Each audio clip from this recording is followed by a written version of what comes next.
Baik, sebagai kelanjutan dari pembahasan kita tentang pembuatan perjanjian internasional atau langkah-langkah dalam pembuatan perjanjian internasional, ya, yang sudah kita bahas semuanya, tetapi ada hal-hal yang perlu dibahas lebih lanjut, ya, yaitu tentang consent to be bound, ya, persetujuan untuk terikat pada perjanjian internasional. Nah, ini yang akan kita bahas pada saat ini secara ringkas, ya. Nah, consent to be bound ini sebenarnya pengaturannya ada pada artikel 11, ya. Pada artikel 11 Konvensi Wina tentang perjanjian internasional, ya, atau Vienna Convention on Law of Treaties, ya.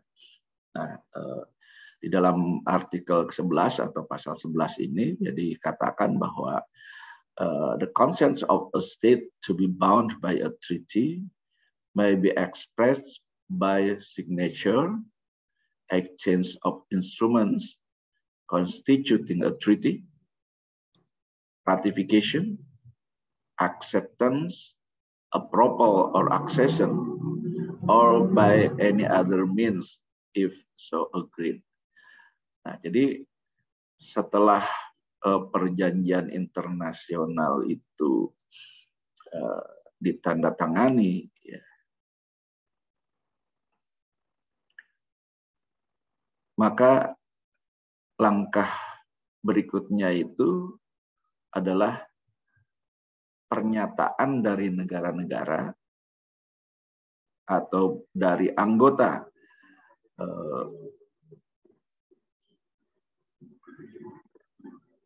perjanjian internasional ini, ya, untuk terikat pada isi perjanjian tersebut, ya. Nah, di dalam pasal 11 itu dijelaskan bahwa persetujuan untuk terikat pada perjanjian internasional itu bisa dengan beberapa cara, ya. Di antaranya adalah dengan signature, dengan penandatanganan, ya. Kemudian exchange of instruments constituting a treaty, dengan tukar menukar instrumen-instrumen yang membentuk sebuah treaty, ya. Kemudian juga dengan ratifikasi, kemudian ada acceptance, ya, jadi penerimaan atau adhesion, ya. Kemudian approval or accession, ya. Kemudian dengan cara lain yang disepakati. Jadi yang penting itu apa saja, ya, sejauh itu disepakati oleh para pihak, ya. Nah, tetapi ada cara atau mekanisme yang secara tradisional itu diakui, ya, sebagai pengikatan terhadap perjanjian internasional, ya. Meskipun di dalam pasal 11 itu ada beberapa cara, ya. Tapi 3 cara yang sangat biasa digunakan oleh negara-negara untuk menyatakan bahwa negara yang bersangkutan itu terikat dengan perjanjian internasional tersebut, ya, yaitu signature, ya, penandatanganan. Jadi begitu treaty ditandatangani, sudah dengan sendirinya, ya, bahwa negara yang bersangkutan itu terikat dengan treaty atau dengan perjanjian internasional yang bersangkutan, ya.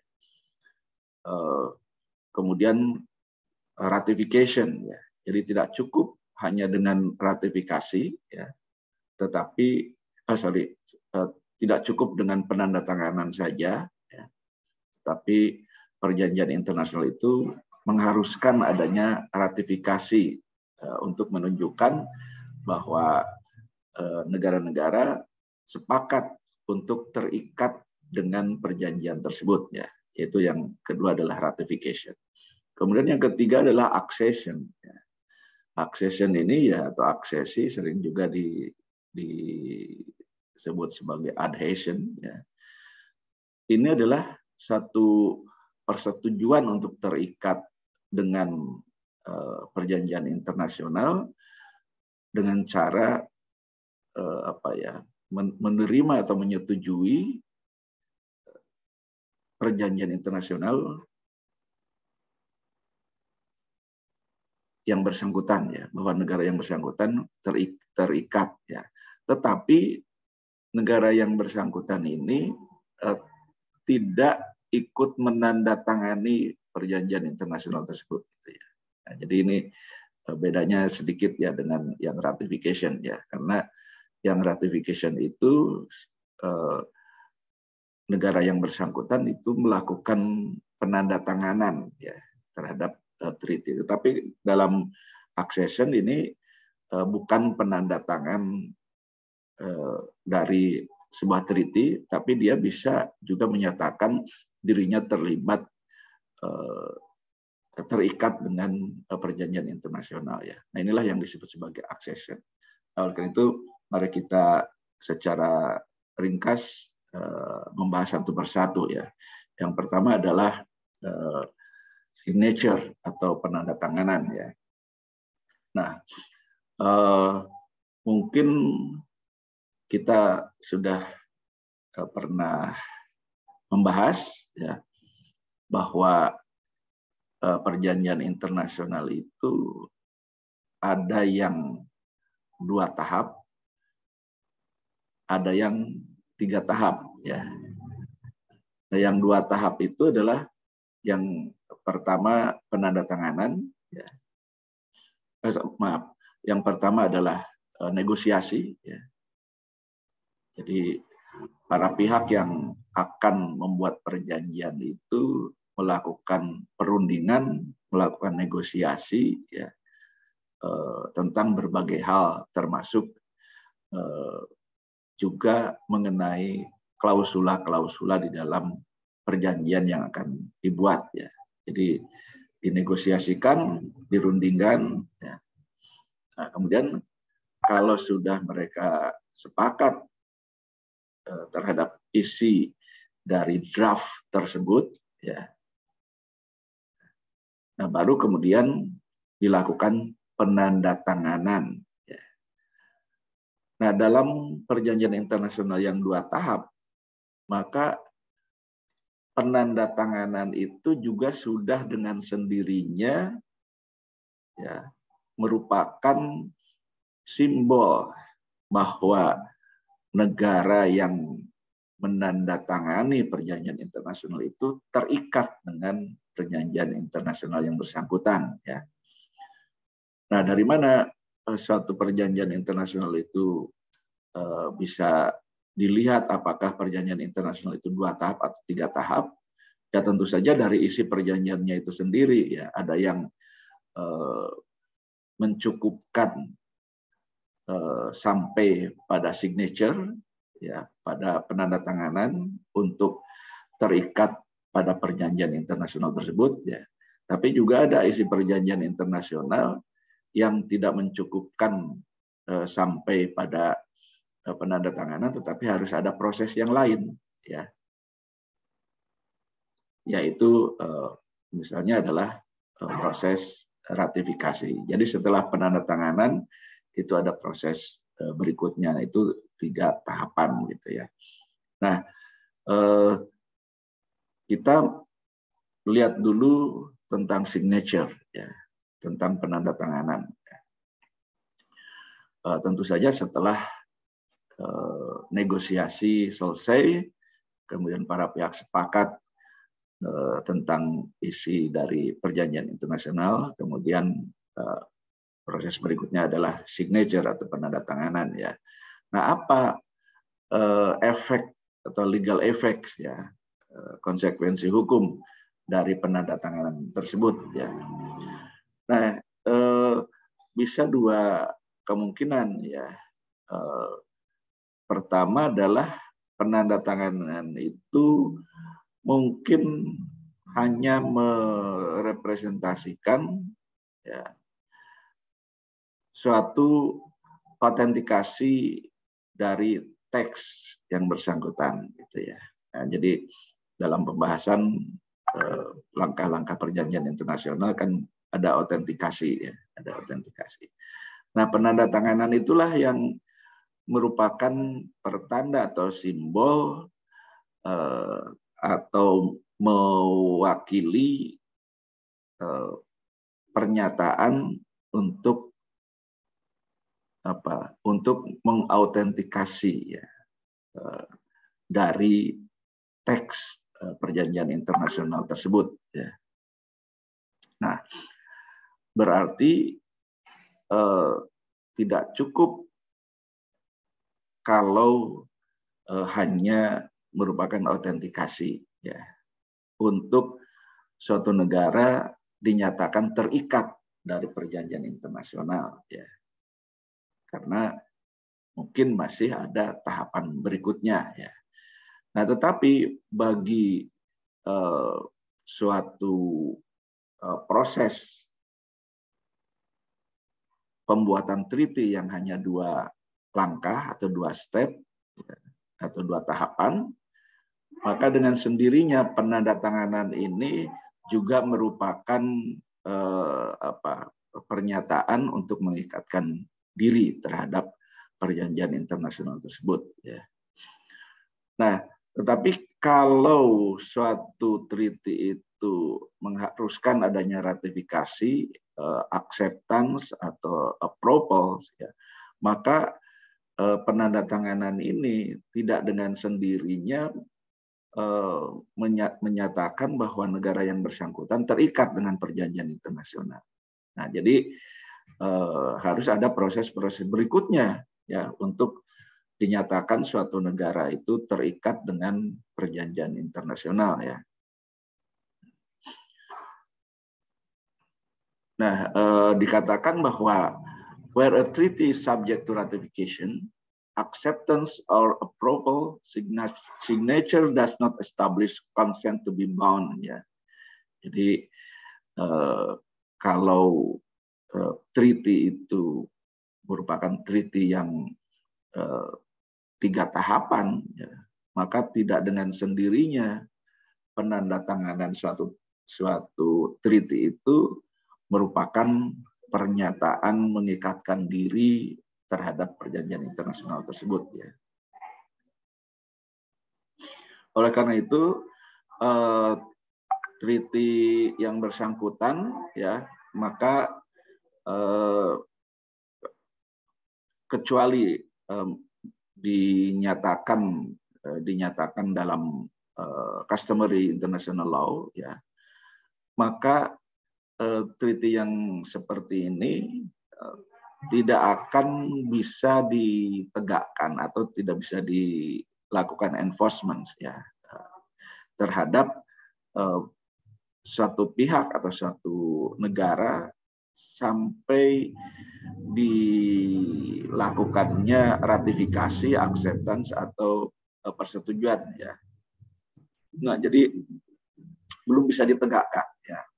Jadi kalau ada pelanggaran yang dilakukan oleh negara penandatanganan tapi belum diratifikasi, ya belum diakseptasi atau belum disepakati ya, atau belum diterima ya, maka treaty yang bersangkutan itu tidak bisa digunakan untuk menyatakan bahwa negara yang bersangkutan itu melanggar sebuah treaty ya. Nah,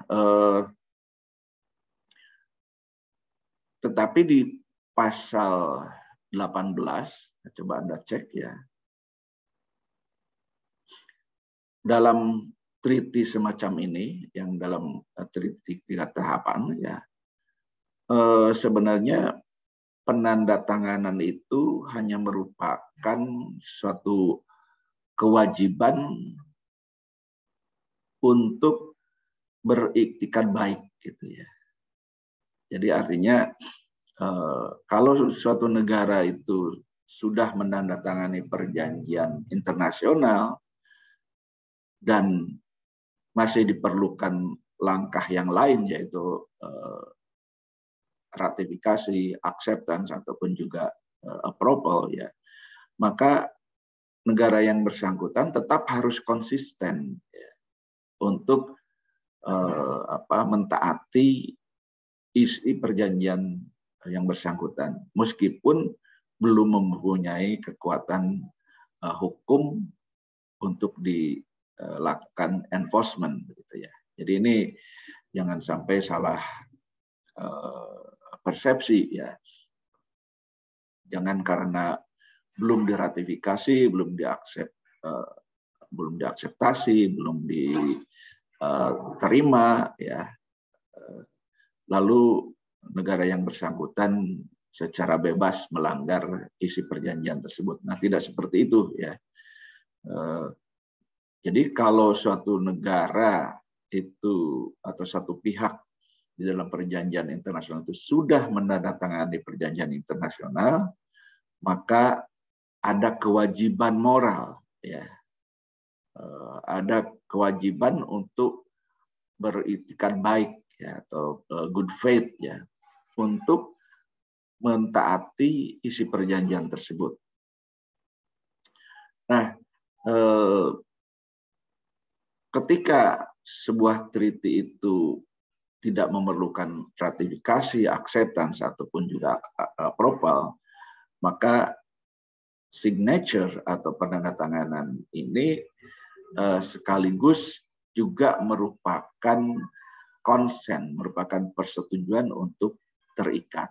Nah, jadi perlunya kita memahami isi perjanjiannya, apakah perjanjian ini merupakan perjanjian yang 2 tahap atau perjanjian yang 3 tahap, ya. Kalau perjanjian yang 2 tahap, ya harus hati-hati, ya, bahwa perjanjian internasional yang sudah ditandatangani itu langsung mengikat, gitu ya. Nah, tetapi kalau perjanjian internasional itu 3 tahap, ya, maka negara yang bersangkutan, negara penandatanganan itu belum terikat, ya, dengan isi perjanjian. Meskipun demikian, sebagaimana dinyatakan tadi, ya, bahwa tetap pihak yang menandatangani itu harus mentaati isi perjanjian internasional, ya, karena ada keharusan atau ada kewajiban moral untuk beriktikat baik, ya, terhadap perjanjian internasional tersebut. Ini artinya kan sama saja, ya, bahwa baik sebelum diratifikasi maupun sesudah diratifikasi, ya, negara yang bersangkutan, negara yang penandatangan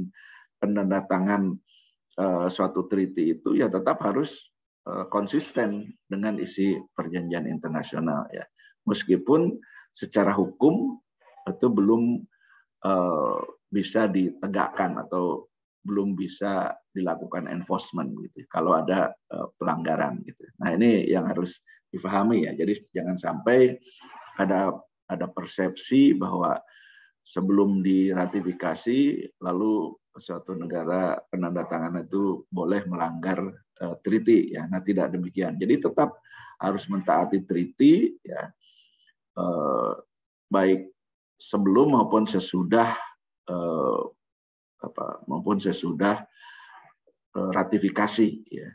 Ini apalagi kalau yang 2 tahap, ya, ketika penandatanganan ini langsung mengikat.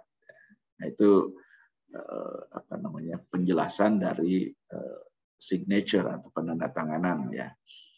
Nah, berikutnya pernyataan terikat terhadap perjanjian internasional ini, ya, yang secara tradisional banyak dilakukan itu adalah ratifikasi, ya, atau ratification, ya.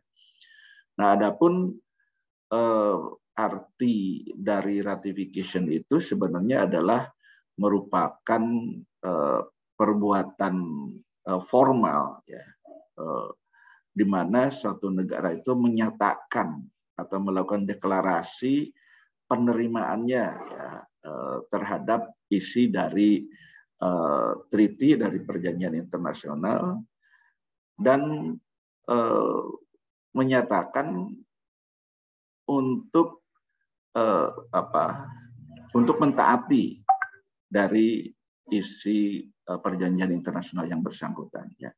Jadi pertama adalah pernyataan terikat dengan perjanjian internasional tersebut, atau pernyataan menerima seluruh isi dari perjanjian internasional tersebut, dan yang kedua adalah pernyataan bahwa negara yang bersangkutan akan mentaati, ya, undertakes to observe them.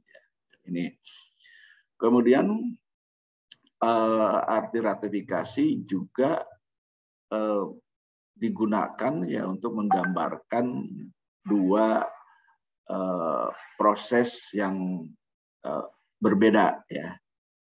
Yang pertama adalah ratification in municipal law, ya. Jadi penerimaan pada hukum nasional negara yang menandatangani, gitu ya. Dan yang kedua adalah ratification in international law, ya. Jadi melakukan ratifikasi berdasarkan hukum internasional. Nah, di dalam ratifikasi pada level hukum nasional ini menyatakan bahwa treaty yang bersangkutan itu berlaku di negara yang bersangkutan, ya, setelah diratifikasi, ya. Jadi bukan hanya menyatakan menerima saja, ya, bukan hanya menyatakan bahwa negara yang bersangkutan akan mentaati saja, ya, tetapi sekaligus bahwa international law yang bersangkutan atau perjanjian internasional yang bersangkutan merupakan bagian dari hukum nasional yang harus ditaati, ya. Nah, kemudian di dalam pengertian hukum internasional, ratifikasi itu sebenarnya merupakan suatu prosedur, suatu proses yang membawa sebuah treaty itu juga dengan sendirinya berlaku, ya, bagi negara yang bersangkutan. Ya.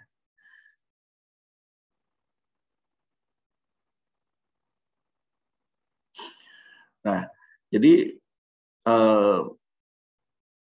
dengan ratifikasi ini, ya, sekaligus pertama adalah menyatakan menerima, ya, dengan seluruh isi dari treaty, ya, kemudian pernyataan juga untuk mentaati, ya. Kemudian berikutnya adalah bahwa treaty yang bersangkutan setelah diratifikasi itu merupakan bagian dari hukum nasional, ya. Dan pada level internasional, ratifikasi itu juga sekaligus menyatakan bahwa suatu treaty itu berlaku, ya. Nah, ini penting untuk difahami, ya. Jadi ada konsekuensi tersendiri, ya, bagaimana sebuah proses di dalam tahapan pembuatan treaty, apakah 2 tahap ataukah 3 tahap, karena akan mempunyai konsekuensi hukum yang berbeda, ya.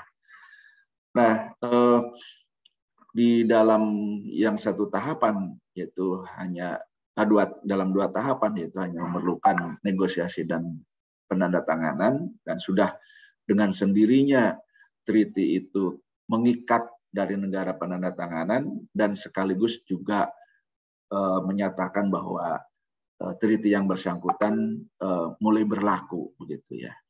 Nah, sedangkan pada treaty yang 3 tahapan, ya, baru dinyatakan sebuah negara itu terikat dengan treaty yang bersangkutan, ya, setelah diratifikasi. Dan demikian juga pernyataan bahwa suatu treaty itu sudah berlaku, ya, paling tidak terhadap negara yang meratifikasi, ya, maka ratifikasi ini sangat penting ya di dalam perjanjian internasional yang 3 tahapan ya.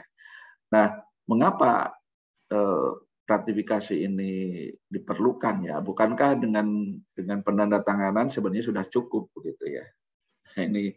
Ini pertanyaan berikutnya ya, karena secara secara kasat mata kalau suatu pihak itu melakukan penandatanganan terhadap suatu dokumen ya, berarti dia mengetahui dokumen yang bersangkutan dan dia menyetujui dokumen yang bersangkutan ya. Logika awamnya kan begitu ya. Nah, sehingga sebenarnya tidak diperlukan lagi tahapan-tahapan berikutnya. Nah, tapi di dalam perjanjian internasional yang 3 tahap, signature atau tanda tangan itu tidak cukup ya. Jadi harus ada proses yang lainnya. Nah, kenapa diperlukan proses ratifikasi ya? Pertama, secara historis ya, ratifikasi oleh suatu negara berdaulat itu sebenarnya adalah mencegah para diplomat ya dari penggunaan kekuasaan yang melebihi gitu ya. Nah, jadi ini sebenarnya untuk mencegah para diplomat agar tidak melakukan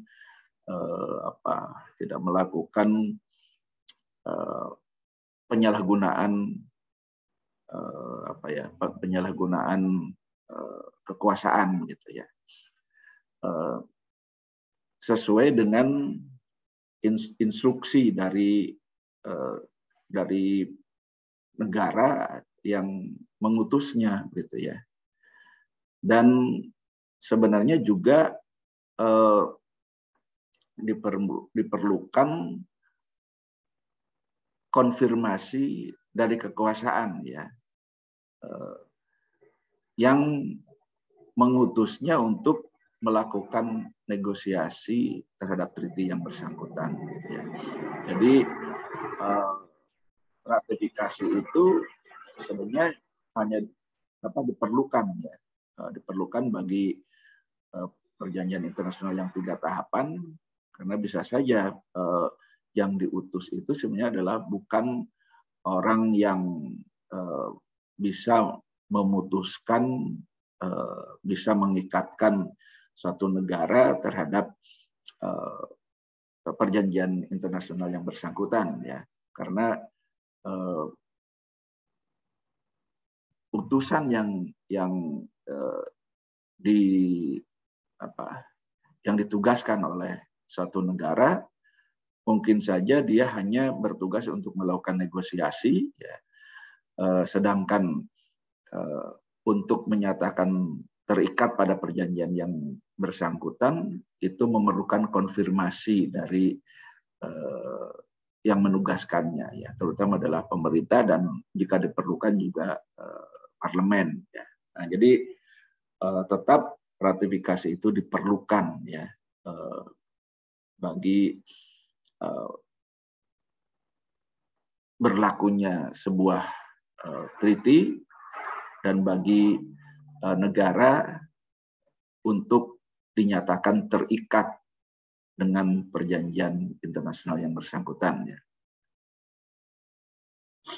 Nah, adanya transisi waktu ya antara penandatanganan dengan ratifikasi ya, ini memungkinkan penguasa atau negara yang mengutusnya ya untuk melakukan pertimbangan kembali atau menimbang ulang ya tentang masalah-masalah dan juga apa saja yang ada di dalam treaty yang bersangkutan.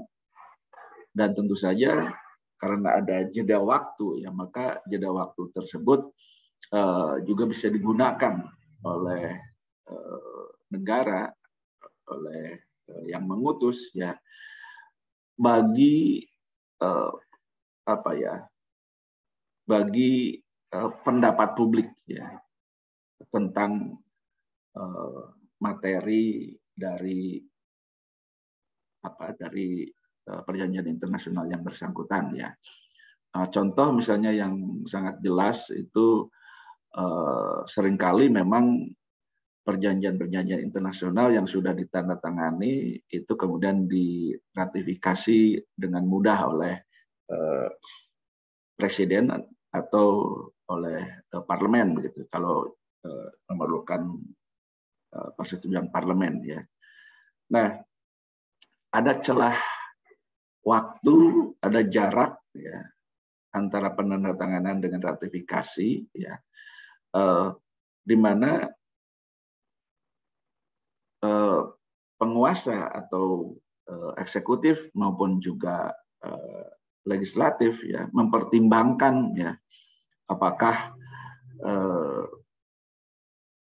negara yang bersangkutan itu layak untuk terikat dengan konvensi yang ditandatangani ya. Jadi ada waktu untuk mempertimbangkan kembali ya. Bisa saja kan berubah pendirian ya, baik dari negaranya, baik dari eksekutif maupun juga dari legislatif ya, maupun juga bagi masyarakatnya ya, bagi rakyat, misalnya rakyat Indonesia ya.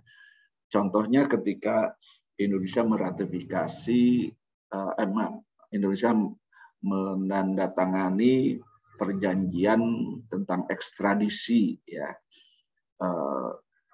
dengan Singapura. Ya. Nah ternyata di dalam perjanjian ekstradisi itu juga menjadi bundling, menjadi satu, ya, menjadi satu paket dengan perjanjian tentang pertahanan. Ya. Nah setelah perjanjian itu ditandatangani ya, oleh putusan dari Singapura dan Indonesia ya, tetapi ternyata Parlemen Indonesia menunjukkan ketidaksetujuannya ya atas isi perjanjian tersebut ya, karena perjanjian ekstradisi tersebut dijadikan satu atau dibundling ya, atau dipaketkan dengan perjanjian pertahanan ya. Nah akhirnya kemudian perjanjian Indonesia dengan Singapura pada eranya Presiden SBY itu lalu tidak diratifikasi ya.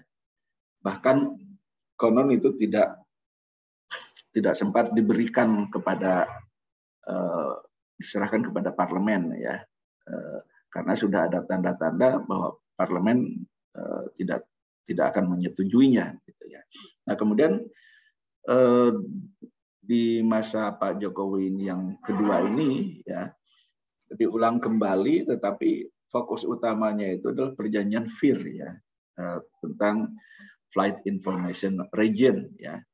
Nah mungkin Anda dengar beberapa waktu yang lalu ya, tentang perjanjian FIR ini ya, telah ditandatangani ya, dan dinyatakan bahwa Indonesia sekarang menguasai seluruh wilayah penerbangan yang sebelumnya sebagian dikuasai oleh Singapura ya, tapi kemudian ternyata ada bagian-bagian tertentu yang dikuasakan kembali atau didelegasikan kembali kepada Singapura. Ya artinya ya tetap tidak utuh gitu ya. Meskipun diklaim oleh pemerintah sekarang bahwa kita semuanya sudah dikuasai oleh Indonesia gitu ya. Tapi nyatanya untuk ketinggian tertentu FIR kita masih didelegasikan kepada Singapura ya. Kemudian yang menjadi krusial berikutnya juga adalah perjanjian tentang FIR ini dibundling juga ya dengan perjanjian pertahanan tadi gitu ya. Nah, jadi ini cerdiknya Singapura gitu ya. Jadi dia tidak mau kalau hanya tentang FIR saja ya, lalu dibundling lagi dengan perjanjian pertahanan dan juga dengan perjanjian ekstradisi tentunya yang menjadi paket dulu begitu ya. Nah, sekarang masih dalam pertimbangan DPR tentunya ya. Jadi kalau tidak salah bulan Februari ya ininya apa VIR itu ditandatangani ya. Sampai sekarang belum ada kabar bahwa perjanjian tersebut telah diratifikasi gitu ya. Saya belum mengetahui kalau perjanjian tersebut sudah diratifikasi ataukah belum ya. Setahu saya belum gitu ya. Nah, jadi ratifikasi itu tetap penting ya, terutama bagi yang 3 tahapan tadi ya. Jadi bagi negara ya bisa mempertimbangkan kembali ya apakah isi perjanjian itu sesuai dengan keinginan dari negara gitu ya. Yang kedua masih ada waktu juga untuk masyarakat ya menyampaikan opininya, menyampaikan pendapatnya. Nah, kita tahu kan setelah penandatanganan VIR, berbagai seminar diselenggarakan ya, termasuk saya juga pernah menjadi salah satu pembicara tentang VIR ini gitu ya. Ramai sekali. Yang jelas ada waktu bagi suatu negara untuk mempertimbangkan kembali, bagi parlemen untuk menyetujui atau tidak juga masih ada waktu untuk berpikir. Bagi masyarakat Indonesia pun juga ada waktu untuk menyatakan pendapatnya gitu ya. Dan bagi para diplomat ya yang diutus itu jelas kalau masih memerlukan ratifikasi berarti mencegah diplomat yang bersangkutan untuk menyalahgunakan kekuasaannya ya. Dan jadi ini pentingnya ratifikasi ya. Nah, adapun persetujuan tentang terikat atau tidaknya suatu negara terhadap perjanjian internasional melalui ratifikasi ini ya karena memang diperlukan adanya persetujuan yang lebih luas lagi ya tadi ya misalnya dari legislatif ya sesuai dengan hukum nasional yang bersangkutan. Jadi kalau hukum nasional yang bersangkutan menghendaki adanya ratifikasi ya, yang memerlukan persetujuan parlemen, ya maka itu masih ada waktu ya untuk mempertimbangkan kembali. Nah, jadi ini alasan-alasan mengapa ratifikasi itu diperlukan ya. Dan yang terakhir adalah accession ya, atau adherence atau juga bisa disebut sebagai adhesion ya. Nah, aksesi ini sebenarnya adalah dilakukan oleh suatu negara ketika negara yang bersangkutan itu bukan penanda tangan dari treaty tersebut ya. Nah, tetapi secara formal menyatakan dia menerima semua ketentuan-ketentuan dari treaty yang bersangkutan ya.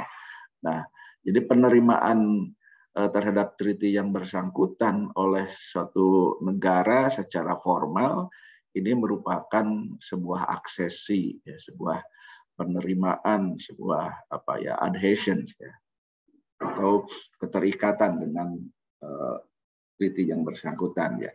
Nah, dinyatakan bahwa aksesi ini bisa saja dilakukan sebelum atau setelah treaty berlaku ya. Nah, ini maksudnya adalah bahwa tidak perlu menunggu sebuah treaty itu berlaku gitu ya. Nah, untuk berlakunya sebuah treaty kan macam-macam ya. Ada yang penandatanganan langsung berlaku, ada yang memerlukan ratifikasi ya baru berlaku kan begitu ya. Nah, aksesi ini tidak perlu menunggu sampai treaty itu berlaku. Bisa dilakukan baik sebelum maupun setelah treaty berlaku. Ya. Jadi misalnya antara penandatanganan dan ratifikasi kan ada jangka waktu, ya, ada jangka waktu. Kemudian juga di dalam sebuah treaty itu bisa juga ada persyaratan ya bahwa treaty ini berlaku setelah diratifikasi oleh 50 negara misalnya gitu ya. Nah, untuk menunggu 50 negara meratifikasi itu kan ada jeda waktu. Ya. Nah, di dalam jeda waktu itulah sebuah negara bisa saja melakukan aksesi atau melakukan penerimaan terhadap sebuah treaty untuk mengikat negara yang bersangkutan. Ya. Nah, tentu saja jika diatur di dalam treaty-nya itu sendiri, ya, atau jika para pihak di dalam treaty tersebut sepakat ya terhadap adanya negara-negara yang melakukan aksesi, ya, karena bisa saja di dalam treaty-nya treaty tersebut merupakan treaty yang tertutup, ya, tidak menerima lagi anggota yang lain ya terhadap treaty yang bersangkutan, atau bisa saja di dalam treaty yang bersangkutan itu menerima aksesi, ya. Nah, jadi aksesi itu bisa dilakukan ya baik sebelum maupun setelah treaty berlaku. Ya. Dan oleh karena itu sebenarnya aksesi ini ya sama efeknya, sama konsekuensinya ya sebagaimana penandatanganan dan ratifikasi. Ya. Jadi ini meskipun suatu negara misalnya tidak melakukan penandatanganan, ya, tetapi kalau sudah ada proses aksesi ini berarti sama efeknya terhadap penandatangan dan yang juga melakukan ratifikasi, gitu ya. Jadi aksesi ini mengikatkan sebuah negara terhadap perjanjian internasional yang bersangkutan, ya.